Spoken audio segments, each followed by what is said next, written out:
Hello and welcome, everyone, to our second segment of the Robinson Report. As you may tell by the title of this, Public Enemy Number One, that I'm basically going to be describing myself and many other people, many of you who are listening. I have a checklist of 3 things that will basically make you the public enemy of the leftist liberal Democrats of our country. If you check off on any of these, then you are basically viewed as a bigot and a racist and all sorts of horrible things. But if you check off on all 3 like I do, then you are at the very top of their hit list. If you check off on any of these 3 things that I'm about to list, then welcome to my side of the political spectrum, my friend. These qualifications are basically the unpardonable sins according to the left. These 3 qualifications are as follows: white, conservative, and Christian. I am all 3 of these things, and because of this I have been attacked, made fun of, called all sorts of horrible, horrible names. You name it, I've had it happen. And in this segment I want to break each of these down and talk a little bit about each of these things and what they really mean, and how the left are like trying to make these things out to be horrible, horrible qualities. And they're not. Let's take a look at that first part, white. What does it mean to be white? Nothing, really. I mean, it's just a skin color. But according to the left, and according to so many liberal high school and college teachers and professors, white is the color of racism, according to their narrative, that is being pushed down everyone's throats, especially those in public school. Ask any public school kid or college kid, and they'll parrot whatever their teachers tell them, word for word, about racism and about white people. Every word that they have to say is absolute garbage because it's not based on any fact, based solely on feeling and imagination and simple parroting of other people. Our children are told that if you are white, then you are racist and have some sort of special privilege that gets you by in life, and you should apologize for it to everyone of color because you're white, and because they're not. And because you're white, you have these special privileges, this white privilege that gets you by in life. People look favorably on you because you're white, which is honestly downright garbage. I was always taught as growing up that you don't look at someone's skin color or physical difference or gender or whatever. You look at their character, their work ethic, their values. Those are the things you look for when you're interviewing someone or when you're looking to do a job with someone. You don't look at their skin color. It's funny how the left claim, oh, the white people are racist. White people, they're the only ones who are making any sort of racist comments. They're the only ones who are making these slang, these terms against color and different skin colors and different races. They're the ones who keep bringing it up, which I find downright ridiculous and ironic. And this is just simply not the case. You shouldn't apologize for your skin color. Racism, I will admit, it was a problem in America at one point, but we took care of it. Perhaps you remember the Civil War and the great reunification of the Democratic South and the Republican North. Remember the Martin Luther King Jr. and Billy Graham and all the work they did at ending segregation, and all these other people who fought to end that? Racism was a problem, but over time we had almost gotten rid of it completely. We were so close. In fact, before Barack Obama came on the scene, there wasn't really any talk about this stuff. Not really, not to the extent we see it today. And then Barack Obama came on the scene, and Black Lives Matter movement showed up and started making these racial divisions where there were none. And then they started including this critical race theory, which has ruined, only further to ruin our public education system. And it's hurting our kids. It's hurting our young men. Especially our young men. I'm going to read this letter to you, written to a teacher from the Dwight Englewood School. It was released this past Wednesday. And this is how a lot of young white Americans feel. He wrote this letter because of the leftist narrative that all white men are evil that is being pushed down his throat, and because of the stand that his teacher took. It says, "Dear teacher, I truly hope you do read this email, but I understand if you are too busy. I am extremely grateful that you were my teacher this year, and for the ideas you finally brought to light recently. I hope you realize how big of an impact you made on our community. Unfortunately, all of what you said is true. I know many students that are scared to speak out on their own opinions in fear. I have reluctantly prohibited myself from saying certain things in class, also in fear of sounding politically incorrect. I see the negative effects of this toxic community in my fellow students and faculty every day. Namely, my 8th grade English teacher taught us for the first 2 weeks about pretty much how awful white men are. For 2 weeks, I did not speak a single word in her class. My fellow male white classmates left the classroom every time feeling the same way.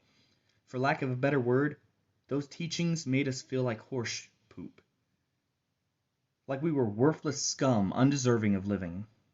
Later during the year in my history class, my white classmates were constantly using the pronouns we when referring to slavery, when they were talking about slavery. Eventually, I had to raise my hand and remind them that we were not and are not a part of these despicable acts. Most of our parents were refugees from foreign countries, whose ancestors were also oppressed and persecuted. This year I battled with countless generalizations and oppression towards white men. There are girls to whom I am friends with that genuinely believe that all men are misogynist. I see movements on social media like CAM, #CAM, which stands for Kill All Men. People don't realize how strongly that affects boys in an extremely negative way. Even now I'm struggling and frightened to fully express my opinion to my girlfriend, who believes that most white men are oppressive beings. Everyone is talking about your letter.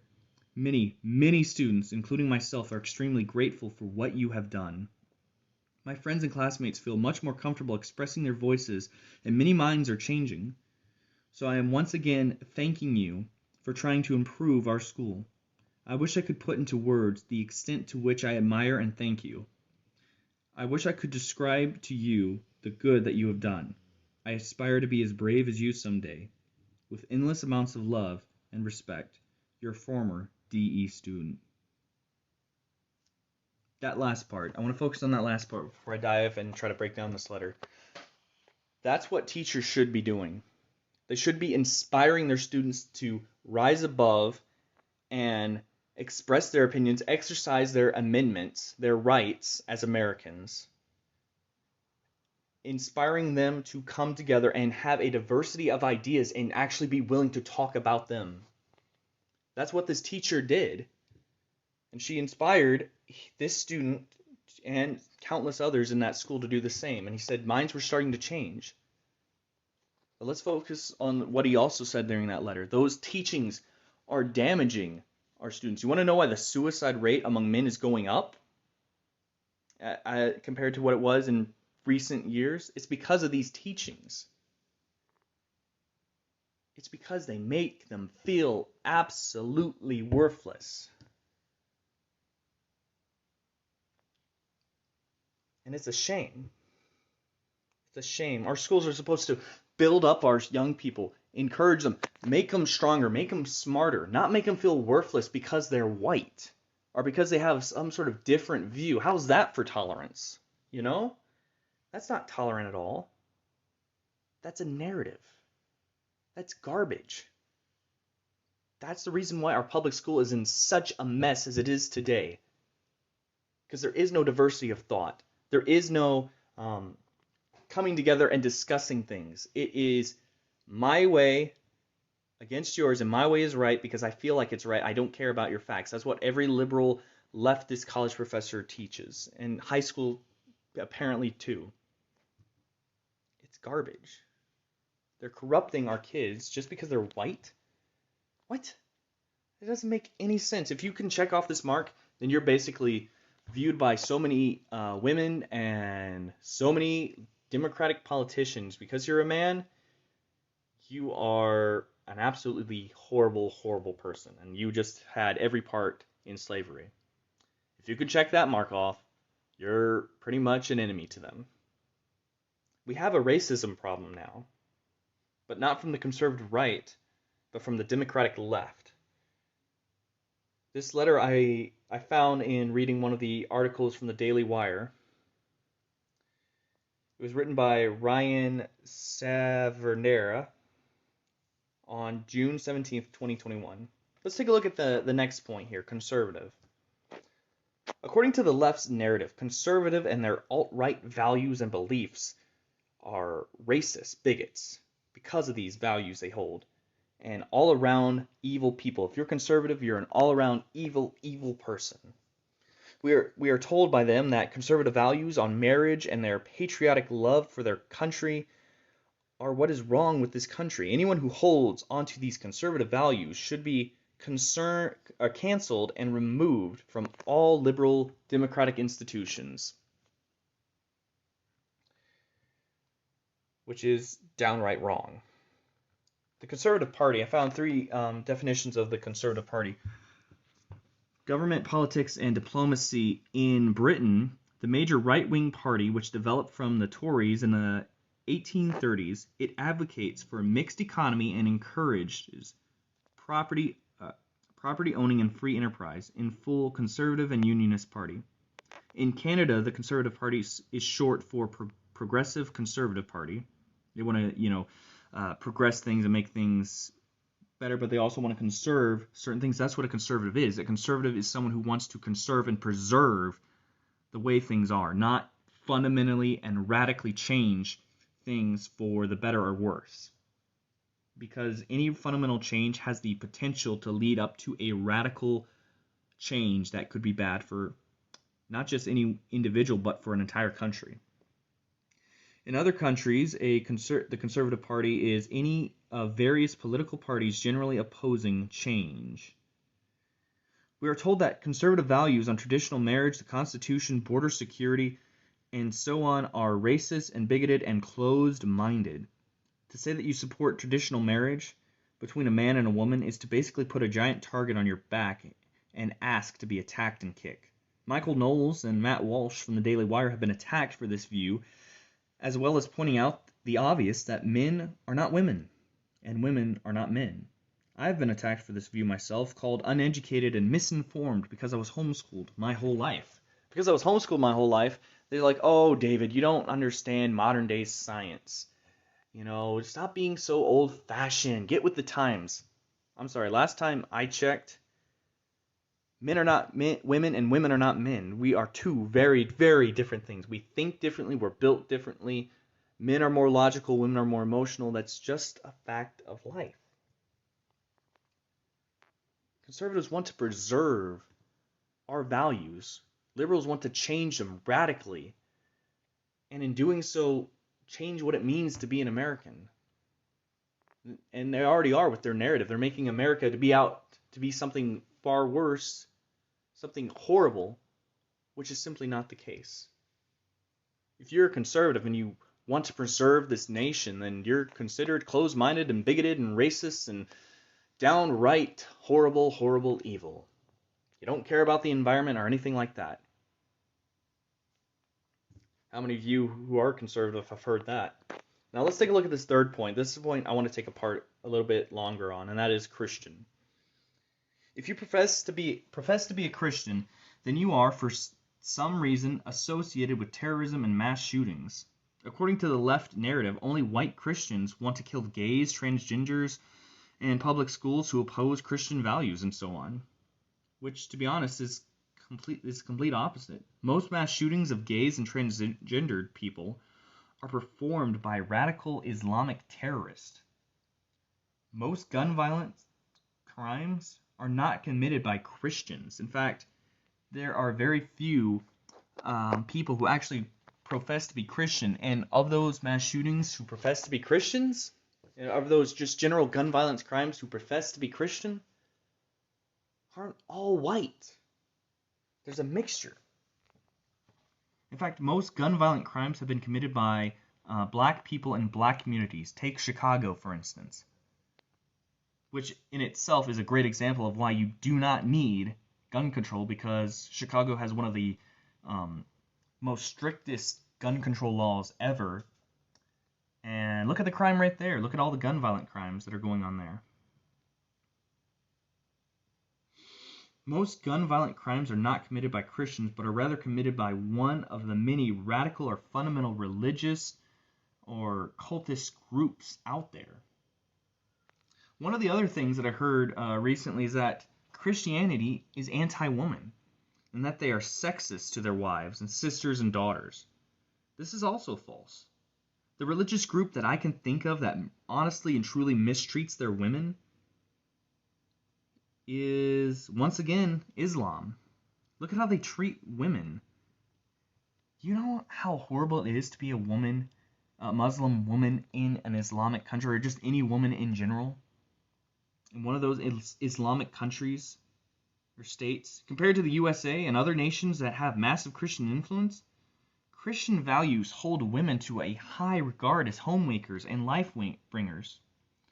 Husbands are told to love their wives according to the Bible, as Christ loved the church. As Christ was willing to die for sinners, the husband is told to show that same kind of love for his wife. Whereas in Islam and Muslim, or the Islamic State, Islamic religion, women are just property to be sold and bartered with. And it doesn't matter how old or how young they are, they can be married, apparently, which is wrong in and of itself. That's horrible. In the Bible, in Ephesians chapter 5, verse 25, it says, "Husbands, love your wives, even as Christ also loved the church and gave himself for it." Now, there's a reason for that. The reason why the Bible tells men to love their wives is because men have a hard time loving. And the reason why it tells the Bible tells women to be submissive to their husbands is because women have a hard time submitting. That's just how it is. That's how we are wired. Men have a hard time loving because we focus more on the logical. We look at things from a logical perspective, but women focus more on the emotional aspect. And men are supposed to be the leaders of the home. That is a traditional view. That is a biblical view. And if you're a Christian who doesn't hold on to that view, then you and I need to have a long talk on the traditional roles of a home and how they are biblical. And this stuff we're seeing today is not biblical. 1 Peter chapter 3, verse 7 says, "Likewise, ye husbands, dwell with them according to knowledge, giving honor unto the wife, as unto the weaker vessel, and being heirs together of the grace of life, that your prayers be not hindered." We are told to treat women with utmost respect, give them honor. When was the last time you saw a radical Islamic, or someone in those Islamic state or in that religion? When was the last time you saw an Islamic man, a Muslim man, showing respect to his wife, the same kind of respect that a Christian man gives his wife? Albert Barnes, in his commentary on 1 Peter chapter 3, verse 7, had this to say: "It was an important advance made in society when the Christian religion gave such a direction as this. For everywhere among the pagan and under all false systems of religion, women have been regarded as worthy of little honor or respect. She has been considered a slave or as a mere instrument to gratify the passions of man. It is one of the elementary doctrines of Christianity, however, that a woman is to be treated with respect. And one of the first and most marked effects of religion on society is to elevate the wife to a condition in which she will be worthy of esteem. The particular reasons for the honor which husbands are directed to show their wives here specified are two. She is to be treated with a special kindness as being more feeble than man, and as having a claim, therefore, to delicate attention, and she is to be honored as the equal heir of the grace of life." As we can clearly see, Christianity is not demeaning to women. It's because of this Christian value, this Christian idea of how a husband is supposed to treat his wife, that women have actually been elevated. Now some of you are probably thinking, oh, now David, that's just sexist. Calling the wife a feeble, a weaker vessel. It's true. Listen, you want to know why transgender women, the men who are pretending to be women, are doing so much better in women's sports? Is because men are naturally stronger than women. Our bodies, our bone structures are built differently. They are. Men are built to work or to carry heavy objects. We are built to work hard, and women are built to bear children. They're built to bear life. Now, I'm not saying a woman can't be strong or work out or anything. If she wants to work out, fine, go on, work out. You want to become an athlete, go out. I'm not trying to hinder you in that in any way, shape, or form. But you want to know why men who are claiming and pretending to be women and going into women's sports are doing much better than actual biological women? It's because they're men, and men tend to be naturally stronger than women. We're bigger, we're taller, we're stronger. Now, I'm not going to say we're smarter because, look at what's going on today. But in terms of physical strength, we are. And because of that, we're told to treat them with respect. You can't go up to a woman and then a young lady and then tackle her like you would on your college football team, because that wouldn't be right. She could get hurt. Her bone structure is built differently than a man. We're supposed to treat him with respect. It's because of this Judeo-Christian value that women are elevated, that women are honored. In most pagan societies, that wasn't the case. If you check off to be a Christian, then, especially a Bible-believing Christian, you're considered an enemy. And if you check off to all three of these things, these qualifications I just listed, then yeah, I know you are public enemy number one, my friend. Welcome to my side. But let me encourage you. You are not alone in this. You and I are not the only ones who check off to any of these or all three of these. There are others out there like us, and I want to rally us all together and make a stand. Join me here on the Robinson Report.